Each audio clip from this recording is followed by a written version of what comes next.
Passamos uma série de mensagens chamada Mesh.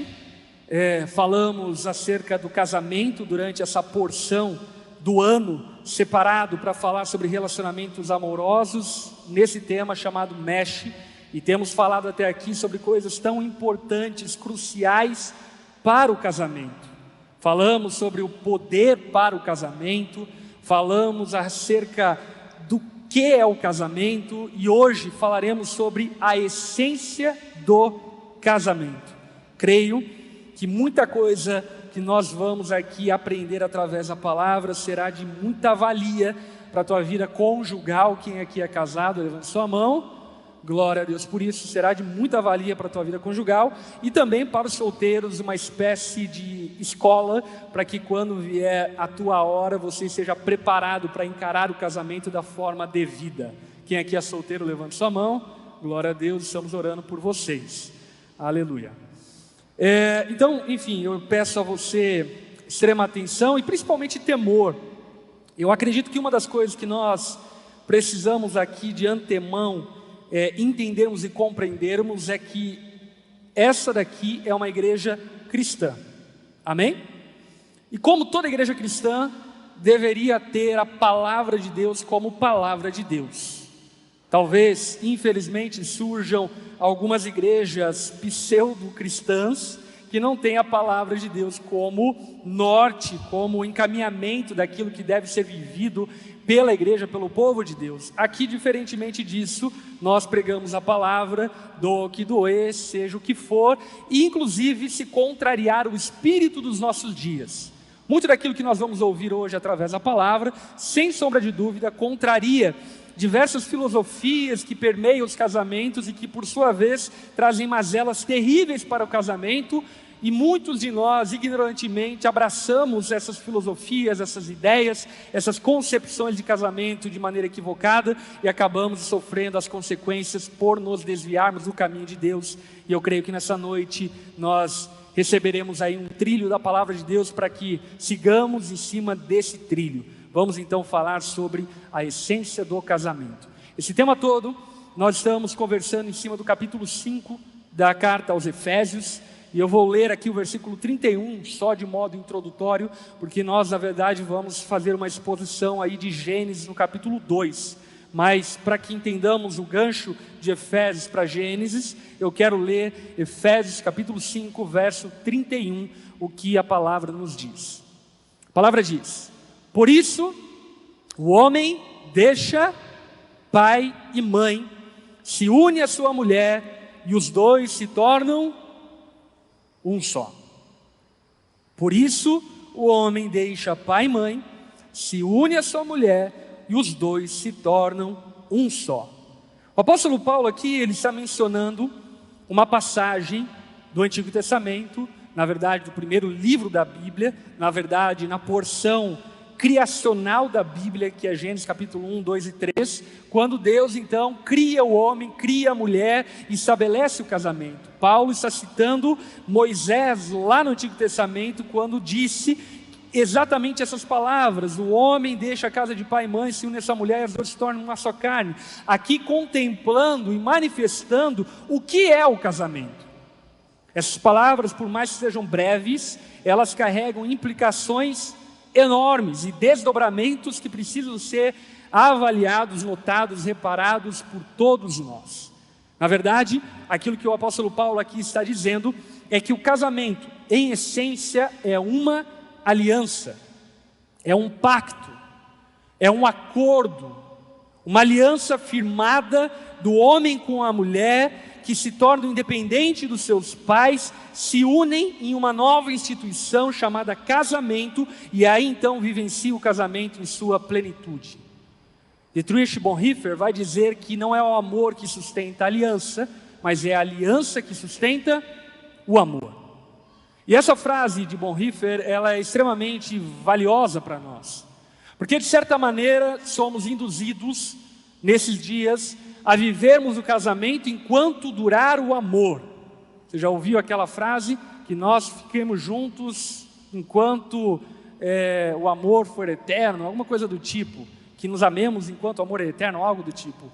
E de fato, o que Bonhoeffer aqui está contrariando, porque na verdade é um princípio bíblico, que não é o amor como sentimento romântico que mantém o casamento, mas é a aliança do casamento que mantém o amor.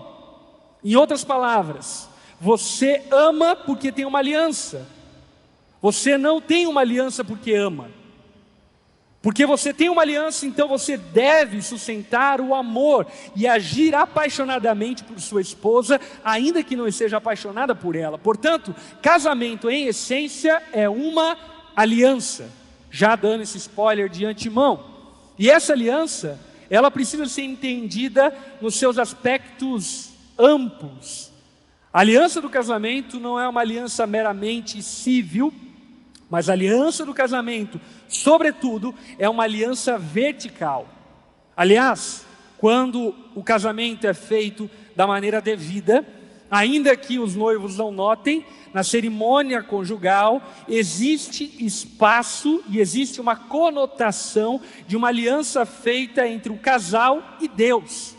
Quando, por exemplo, o ministro que está ministrando o casamento pergunta para a esposa e pergunta para o marido: você recebe essa mulher como sua legítima esposa? Essa fala e essa frase, na verdade, dar-se a compreender a aliança vertical que está sendo feita, na compreensão de que é Deus que está dando a esposa para o marido. Portanto, casamento é uma aliança feita com Deus.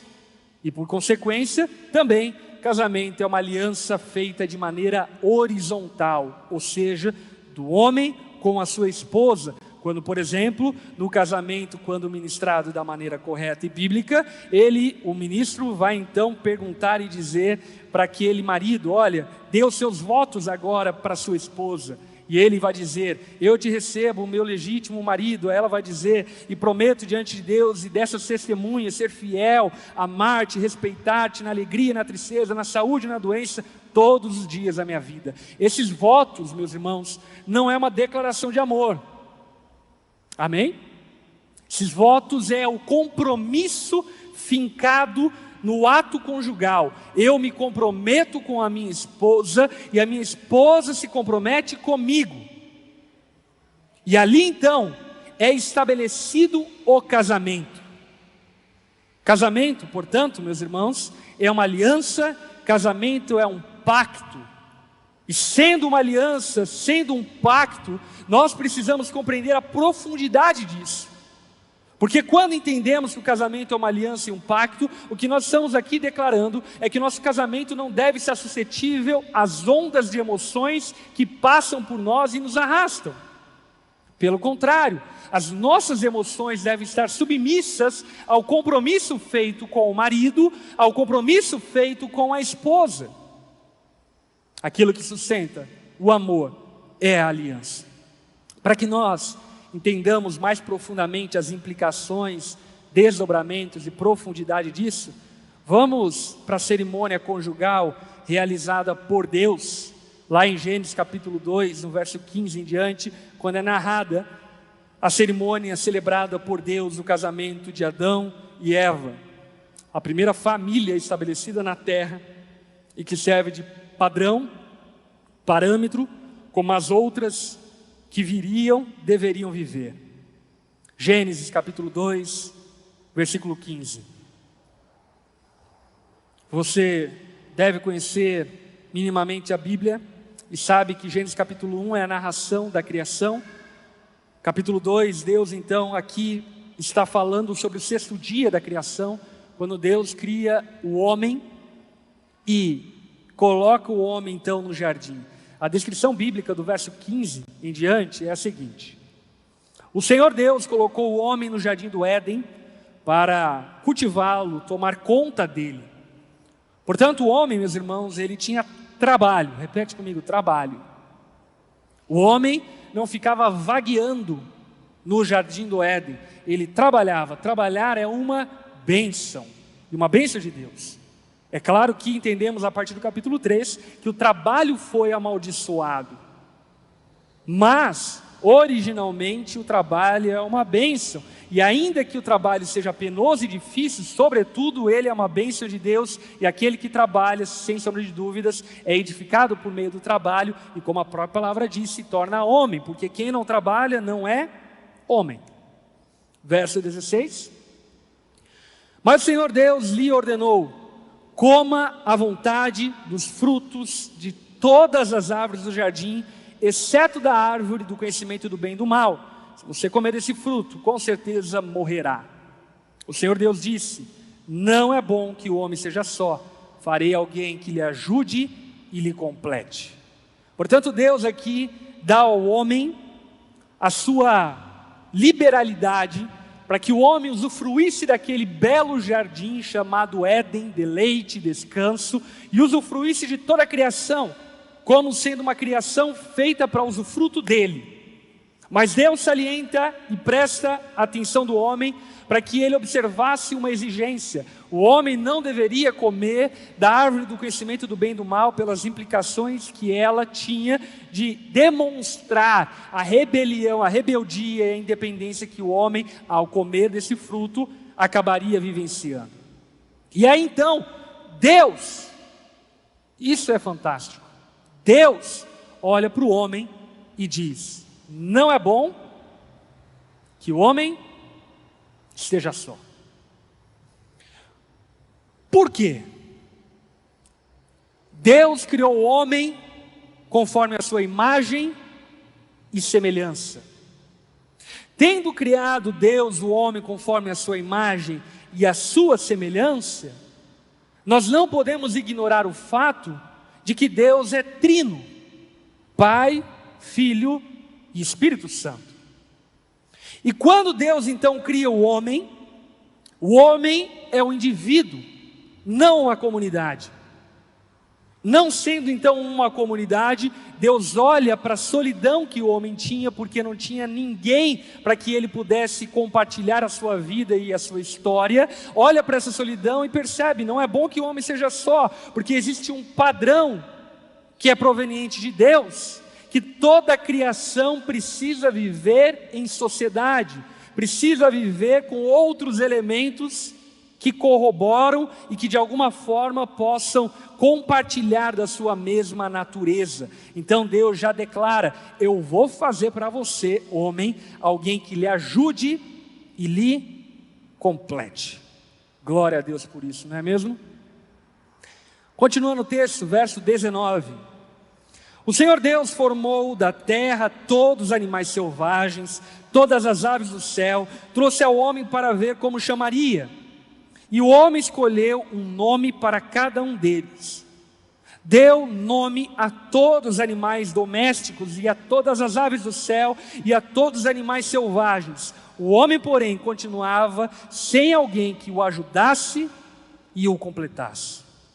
Portanto, aqui o texto descreve essa carência natural dada por Deus ao homem, de ter alguém junto a ele, de ter alguém para compartilhar o seu penoso trabalho, para compartilhar os seus afazeres, as suas lutas, alegrias e tristezas.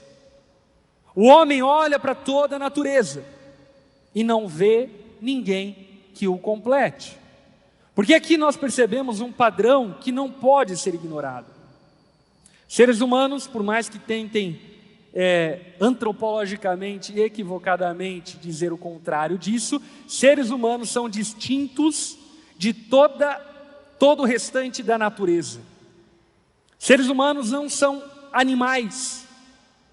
Seres humanos não são meros animais. Seres humanos foram criados distintamente no sexto dia, como uma obra da criação distinta do restante.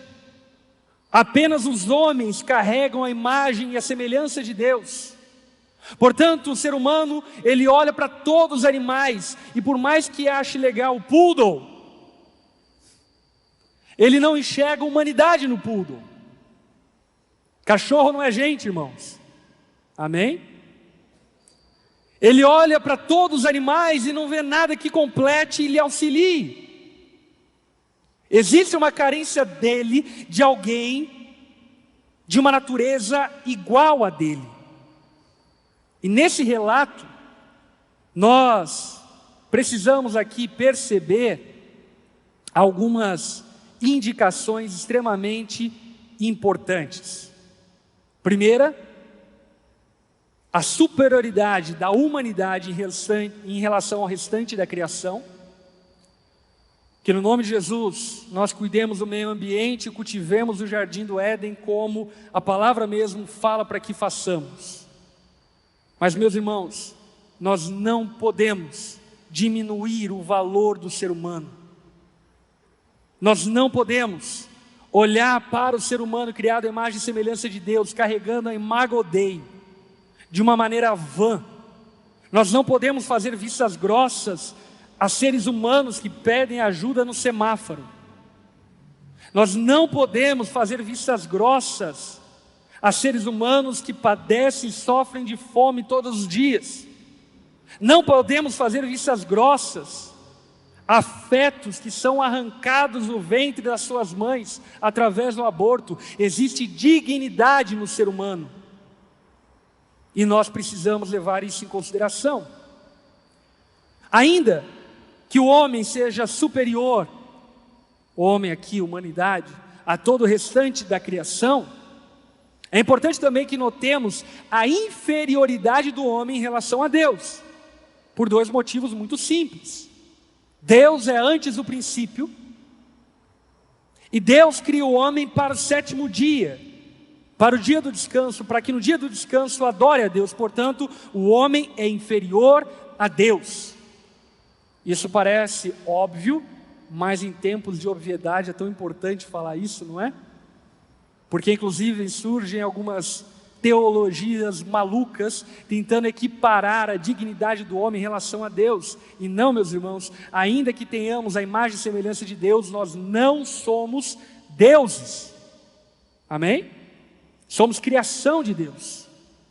Carregamos a dignidade de Deus, mas não somos deuses. E aqui também um terceiro ponto a mencionar.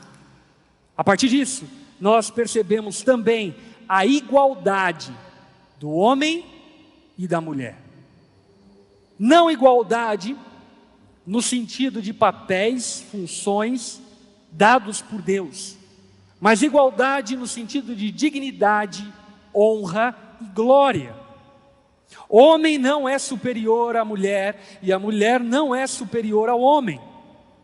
E isso fica evidenciado pelo apóstolo Paulo no Novo Testamento, quando ele diz que agora em Cristo Jesus já não há mais homem ou mulher. Aqui obviamente ele não está falando sobre essa loucura da ideologia de gênero nos nossos dias. Aqui o que ele está dizendo é que, na luz do contexto dele, o homem e mulher deveriam ser encarados com igual dignidade.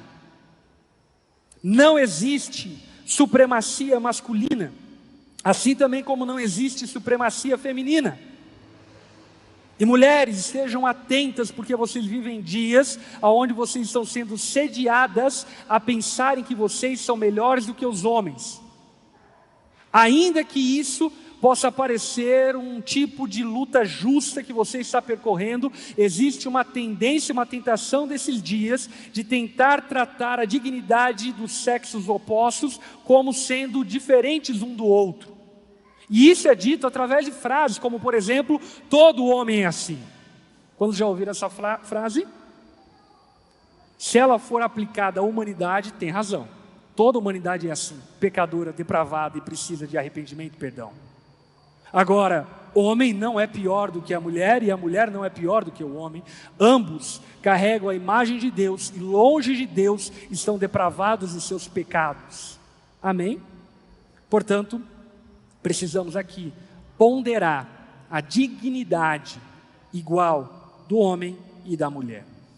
Isso aqui, na verdade, era só uma introdução para chegarmos no verso 21 e aqui então nós falarmos sobre casamento. Verso 21. Então o Senhor Deus fez cair num sono profundo. Enquanto o homem dormia, tirou dele uma das costelas, fechou o espaço que ela ocupava. Dessa costela o Senhor Deus fez uma mulher e trouxe ao homem. Finalmente, o homem exclamou. Finalmente, Deus, que coisa maravilhosa, esta sim é osso dos meus ossos, carne da minha carne, será chamada mulher, porque ela foi tirada do homem. Por isso o homem deixa pai e mãe, se une à sua mulher, e os dois se tornam um só. O homem e a mulher estavam nus e não sentiam vergonha. Eu quero dividir essa mensagem em 3 partes. A primeira parte, quero aqui citar a partir do texto algumas premissas criacionais que precisam ser encaradas por nós, por mais duras que elas pareçam ser. E a primeira premissa criacional que eu quero aqui deixar evidente para você é que Adão foi criado primeiro que Eva. Eva foi criada do homem e para o homem. Pastor, mas isso eu não concordo. Aí teu problema é com Deus e com a Bíblia. Porque a narrativa bíblica evidencia que Eva foi criada posterior ao homem, e não apenas foi criada depois do homem, mas foi criada do homem e para o homem. Isso sendo o motivo bíblico para que, inclusive, nós compreendamos o padrão da submissão estabelecida pelas Escrituras. O apóstolo Paulo, por exemplo, falando sobre esse princípio, lá em 1 Coríntios capítulo 11, no verso 8, ele vai dizer o seguinte: pois o homem não veio da mulher, mas a mulher veio do homem. E o homem não foi criado para a mulher, mas a mulher foi criada para o homem. Pastor, isso então diminui o valor da mulher? Não, de forma alguma. Como nós mencionamos anteriormente, homens e mulheres têm igualdade de dignidade, honra e glória na presença de Deus. Entretanto, isso destaca um aspecto que nós não podemos ignorar. Homens e mulheres não são iguais nos seus papéis. E quando eles tentam ser iguais nos seus papéis, eles competem, eles concorrem. Eles travam uma guerra dentro de casa. Homens e mulheres são complementares. Um complementa o outro. Em outras palavras, o homem tem aquilo que a mulher não tem, e a mulher tem aquilo que o homem não tem. E quando se entende isso, você percebe que o casamento, na verdade, é a formação de uma equipe, aonde a mulher complementa o homem complementa a mulher, e formando essa equipe de igual dignidade, nós podemos servir a Deus da maneira como Deus espera que o sirvamos. Adão, ele tinha consciência de que ele era o homem, e por ser o homem, então, ele carregava a prerrogativa da liderança do casamento que haveria de ser estabelecido. Ele entendia que a mulher deveria ser a sua ajudadora, a sua auxiliadora, e portanto o homem deveria liderar essa equipe, esse time, essa família estabelecida. E meus irmãos, como é precioso nós entendermos isso. Homens, vocês precisam liderar a sua casa. E liderar não é mandar. Liderar é conduzir. Liderar é inspirar. Homens, vocês precisam conduzir a sua casa a adorar a Deus. Se você, mulher, tem conduzido a espiritualidade da sua casa, glória a Deus, porque alguém tem feito alguma coisa, mas esse deveria ser o papel de você, homem. Você, homem, deveria liderar a sua casa para próximo de Deus, deveria conduzir a sua casa em oração, em temor a Deus. Porque ainda que homens e mulheres tenham dignidades iguais, é necessário que compreendamos o princípio criacional, quando Deus cria Eva do homem e para o homem, para auxiliar o homem na tarefa que ele já havia recebido de Deus. A segunda premissa criacional é que Adão dormiu enquanto sua esposa era criada. E como é precioso isso, meus irmãos. Adão não tentou dar pitaco e conselhos a Deus. Adão dormiu. Ele descansou. Ele confiou em Deus. Ele confiou no Deus da provisão. Ele não ficou dando os pulos dele. Ele não ficou chamando a atenção. Ele descansou, ele dormiu completamente em Deus, confiando no Jeová Jiré, o Deus provedor, que provê conforme a sua boa vontade, como, quando, o que e a quem ele deseja. E sabe de uma coisa?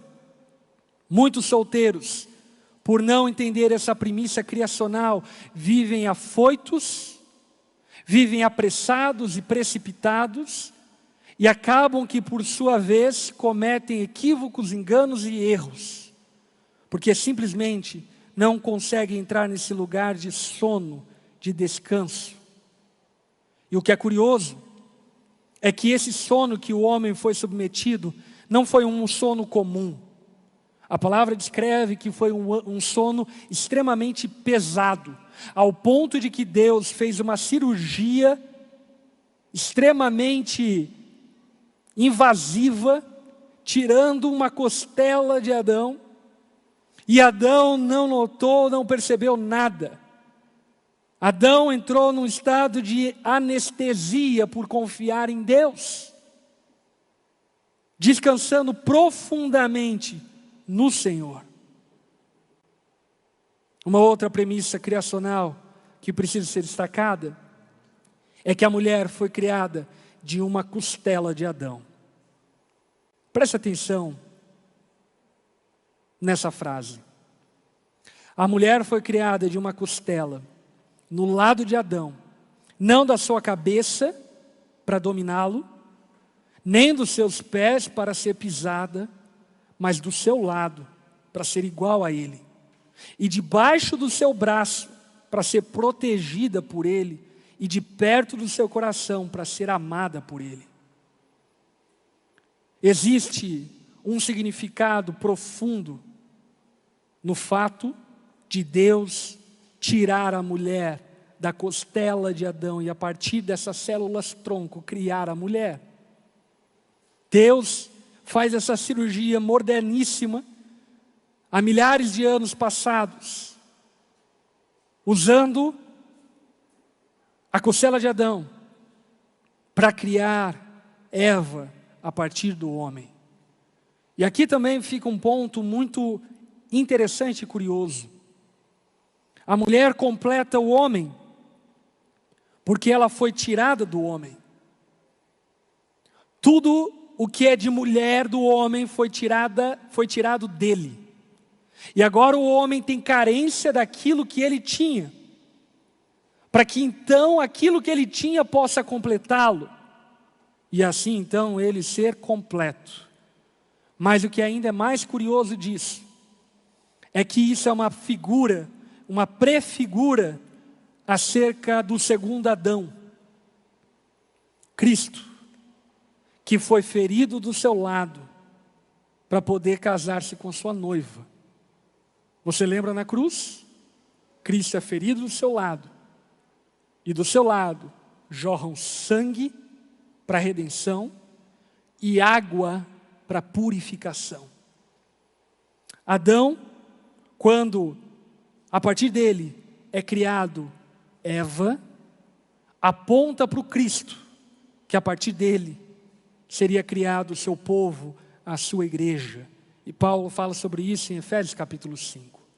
Portanto, existem algumas premissas criacionais que nós acabamos de citar que não podem ser ignoradas.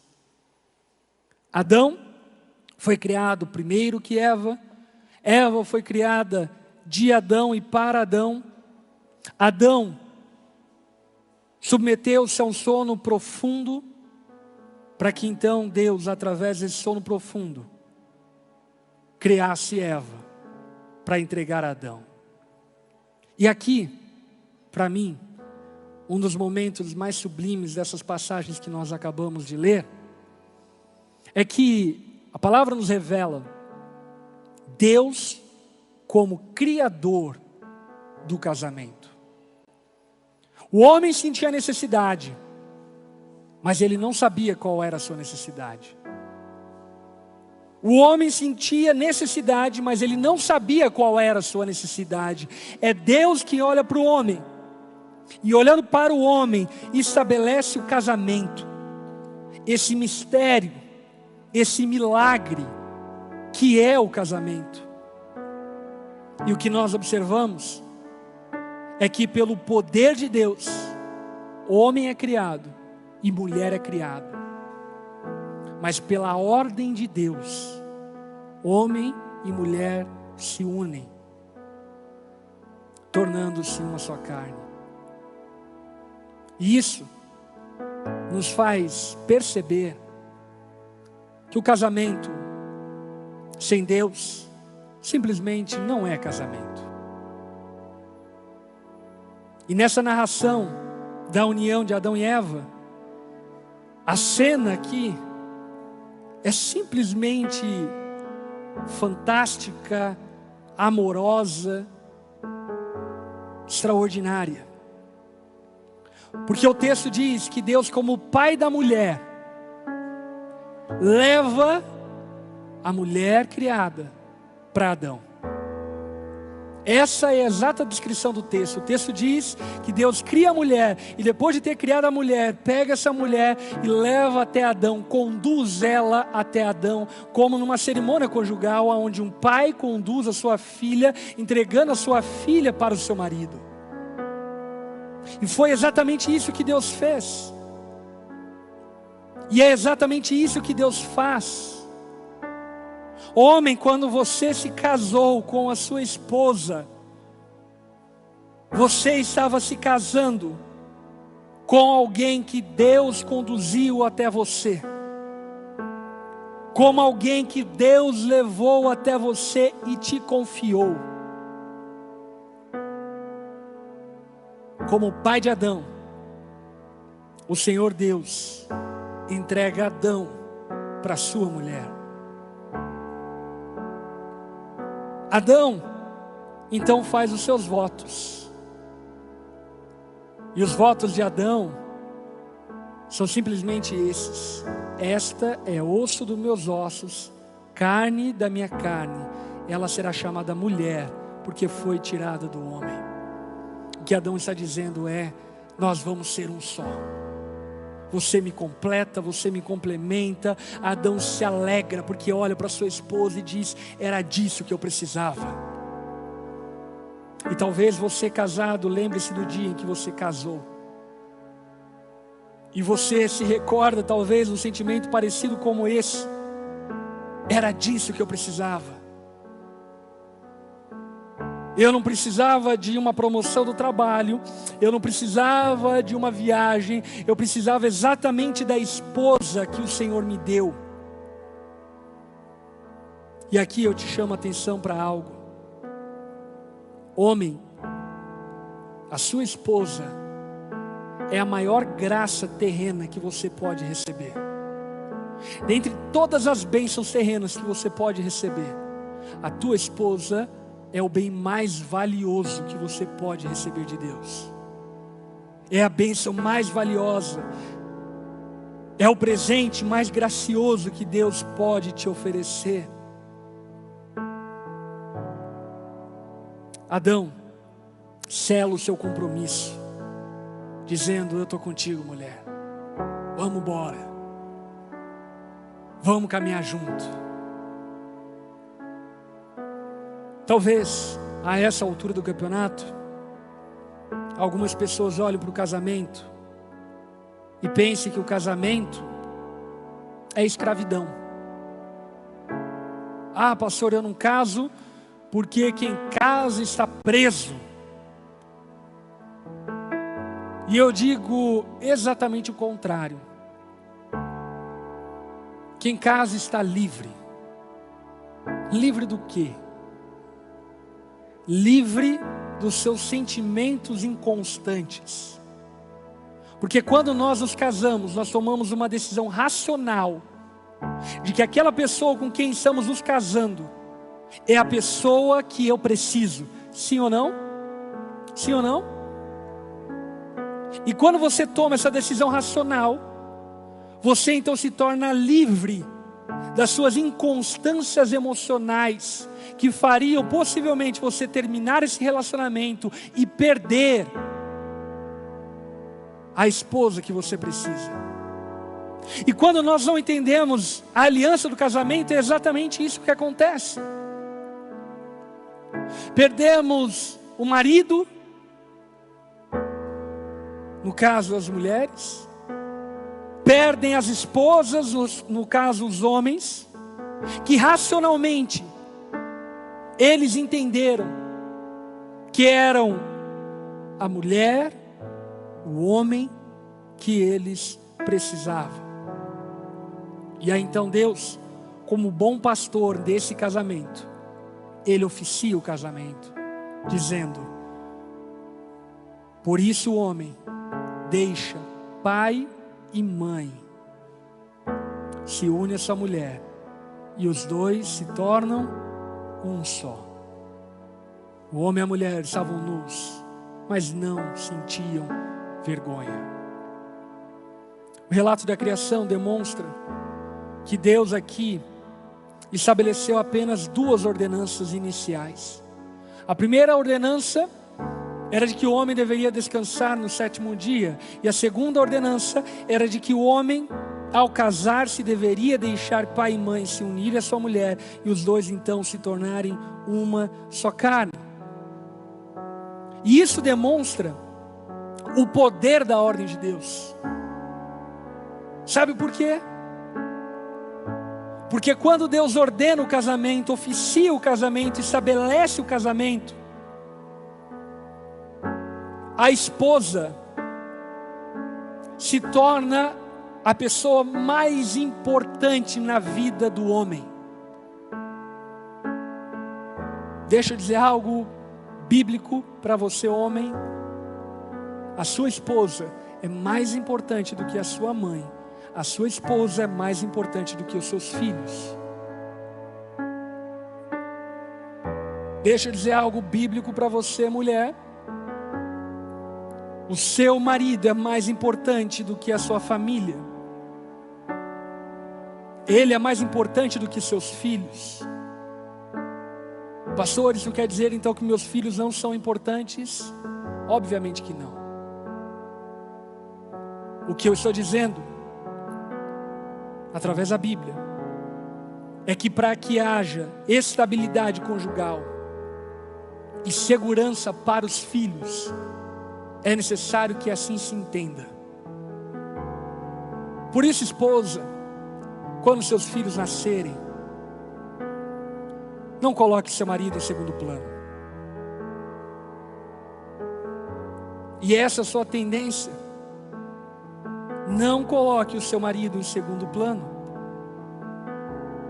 Marido, não coloque a sua esposa em segundo plano em nenhum dos momentos da sua história. Ela é a pessoa mais importante. A opinião dela é valiosa. A alegria dela é valiosa. E você, marido, deve tratá-la com tamanha dignidade. Casamento é uma ordem de Deus. E sendo uma ordem de Deus, é uma ordem tão poderosa que até as emoções devem sujeitar-se a essa ordem. Eu costumo dizer que amar é decidir agir apaixonadamente, mesmo que não se esteja apaixonado.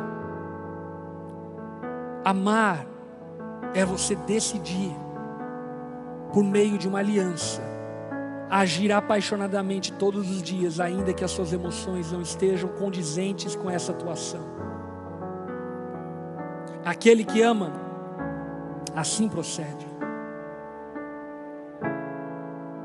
E aí, diante disso tudo, eu quero aqui pontuar algumas aplicações práticas muito valiosas.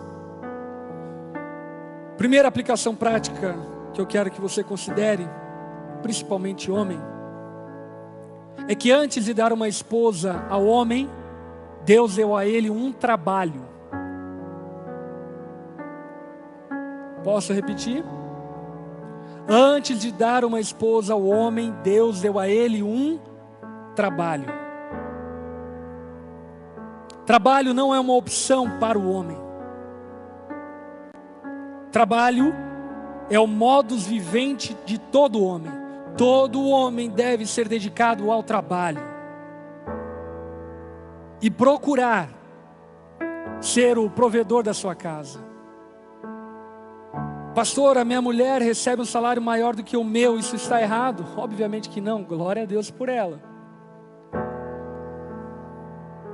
Mas você deveria trabalhar e se esforçar para ser o provedor da sua casa. Pastor, mas a minha esposa é milionária. Glória a Deus por isso. Mas isso não significa que você não deva trabalhar. Pegue uma enxada e vai carpir o terreno da sua mansão. Homens precisam trabalhar. E isso forja o caráter de verdadeiros homens. E não apenas forja o caráter de verdadeiros homens, mas mulheres têm a expectativa de estarem seguras em homens que trabalham em favor delas. Portanto, antes de dar uma esposa para você, Deus quer te dar um trabalho. E não espere encontrar a sua esposa antes de achar o seu trabalho. Ache o seu trabalho e depois ache a sua esposa. E isso não é apenas um princípio da criação. Isso é uma frase de Provérbios, sabedoria de Salomão. Antes de formar família, diz Salomão, termine o seu trabalho no campo. Dizendo, você precisa primeiro trabalhar e depois casar. Segunda aplicação prática. A importância da bênção dos pais. Ainda que alguns romances tentem empurrar você para uma aventura conjugal maluca, sem aprovação e a bênção dos seus pais, esse não é o princípio bíblico. Aliás, homem, você deveria, além de pedir a sua esposa em casamento, para ela, pedir para o seu sogro. Porque até então, o seu sogro era o provedor e o protetor dela. E quando você casa-se com alguém, você assume esse papel. E isso não é um princípio conservador, tradicional, não, isso é um princípio bíblico. É importante você ter a bênção dos pais para o casamento. Outro princípio, a importância da prudência para se entregar no casamento. Seja prudente. Você está solteiro? Pense muito, veja muito, avalie muito. Porque depois que você estiver casado, já não é mais tempo de pensar, é tempo de viver. Então seja prudente, não seja precipitado, não seja emocionado. Mulher, não se iluda porque o fulano frequentou a igreja há 2 semanas. Homem, não se iluda porque a cicrana postou um versículo na rede social dela. Seja prudente.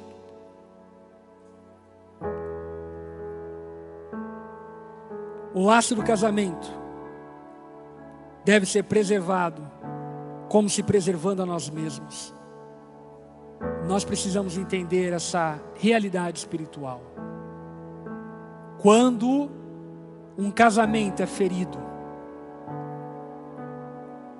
pelo marido, o marido está ferindo a si mesmo. Quando o casamento é ferido pela esposa, a esposa está ferindo a si mesma. Preserve o seu casamento como estivesse preservando a você mesmo.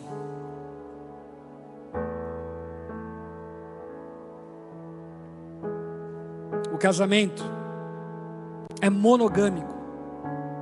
É um homem e uma mulher. Não é 2 homens e 2 mulheres.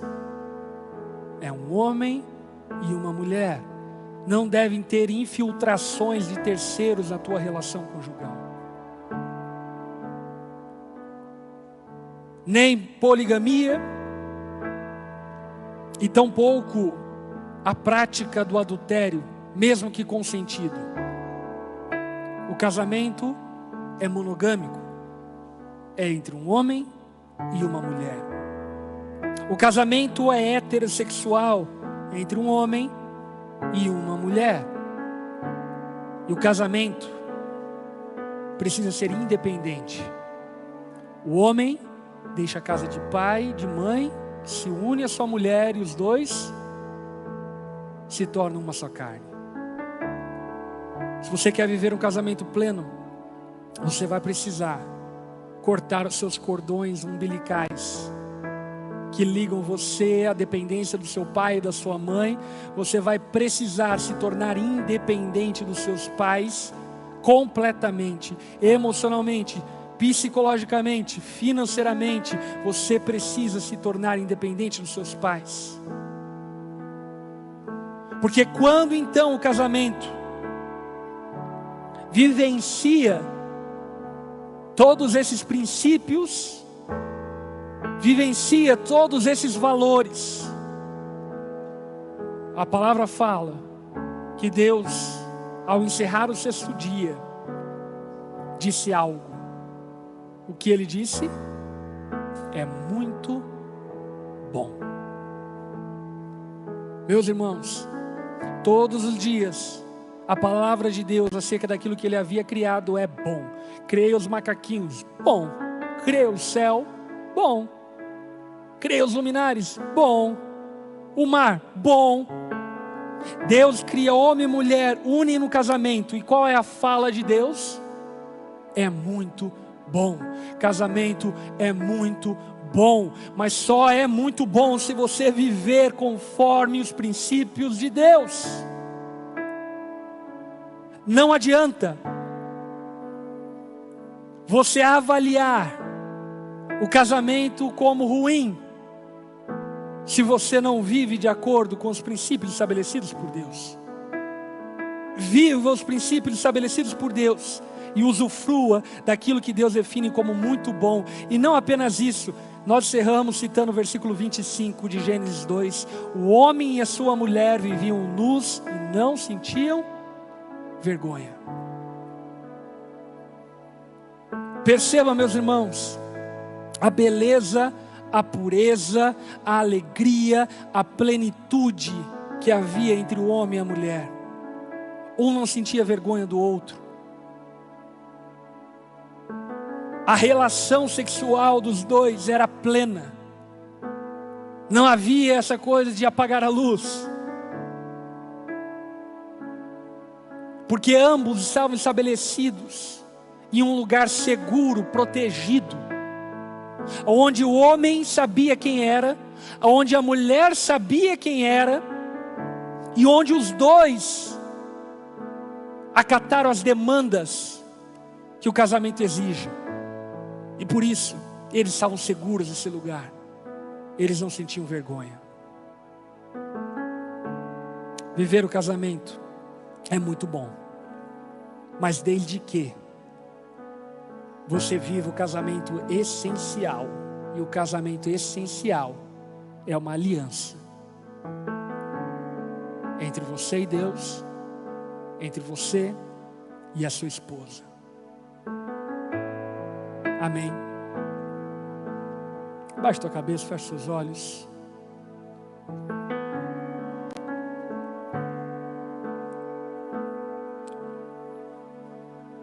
Eu quero orar por casais nessa noite. Se você é casado, coloque-se em pé no seu lugar. Eu quero orar pelo seu casamento.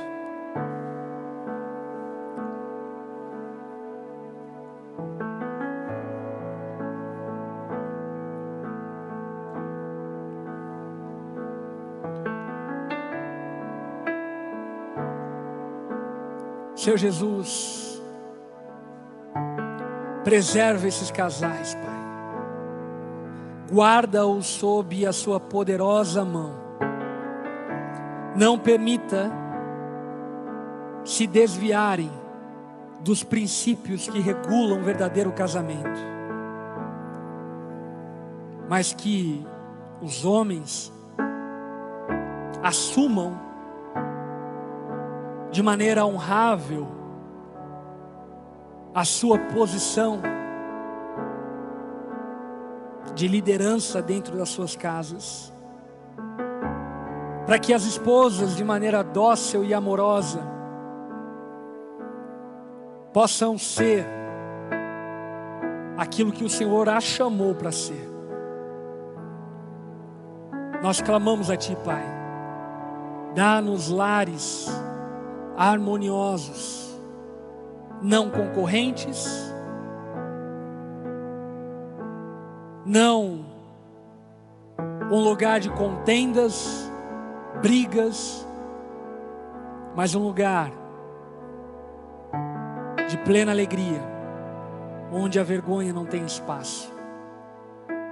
Abençoa, Pai, esses casamentos, e que nessa noite o Senhor os faça lembrar da aliança que eles têm, e que essa aliança não seja encarada por nenhum de nós como apenas um incentivo à sobrevivência, mas que ela seja encarada por todos os homens e mulheres aqui como um compromisso de agirem apaixonadamente todos os dias um pelo outro. Gere isso, Pai, no coração desses homens e mulheres, e preserve esses casamentos para a glória e louvor do Seu nome. Essa é a nossa oração, em nome de Jesus. Amém e amém. Amém, meus irmãos. Coloque-se em pé todos, nós já vamos encerrar.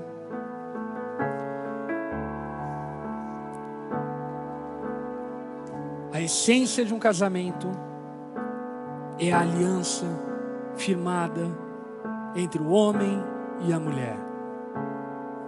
E como na oração nós acabamos de falar, essa aliança não é uma aliança de sobrevivência, para viver um casamento de aparência social dentro do contexto da igreja, aonde o divórcio ele é tido como algo que não deva ser praticado e vivido, sem obviamente os motivos bíblicos para tal. Não, aliança não é uma desculpa para sobrevivência. Aliança é o motivo para plenitude. Em outras palavras, se você é casado, meu irmão, haja apaixonadamente pela tua esposa. Separe um dia da semana, faça um jantar romântico, coloca velas. Esposa, joga as camisas do partido político fora, compra uma lingerie da hora para o seu marido, viva um romance conjugal, pratiquem um romance conjugal, cultivem a paixão um pelo outro. Aliança de casamento, ela não existe para que sobrevivamos como mortos dentro de uma relação, mas ela existe para nos garantir que nós nunca perderemos aquela pessoa que nós sabemos que é quem nós precisamos para a vida toda. O osso dos meus ossos, carne da minha carne. A mulher que eu preciso para a minha história está comigo, e é a aliança que sustenta esse amor para que vivamos tudo aquilo que Deus tem para nós. Amém? Se você é casado, eu vou te dar uma moral aí, dá um abraço carinhoso, gostoso na sua esposa aí que está do seu lado. Quem está solteiro fica olhando para se inspirar, quem sabe, né? Amém.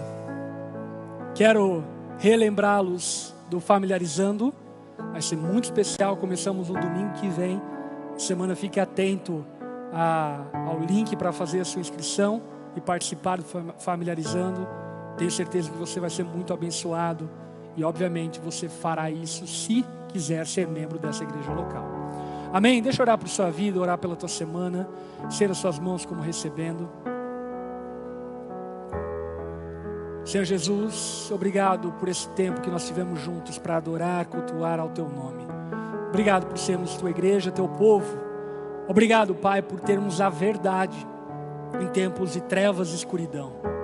Ilumina, Pai, nosso caminhar durante o decorrer dessa semana e que sejamos, ó Pai, homens e mulheres que o Senhor planejou que seríamos. Dá-nos temor, reverência, dá-nos, ó Pai,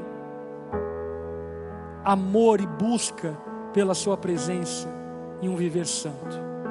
Que a sua graça, o amor e o consolo do Espírito seja sobre nós todos os dias dessa semana, em nome de Jesus. Amém e amém. Amém. Deus abençoe você. Uma ótima semana. Até domingo que vem. Para você que está no YouTube, até domingo que vem, 7:30 da noite. Fique com Deus. Que vocês tenham uma semana abençoada, em nome de Jesus. Tchau, tchau.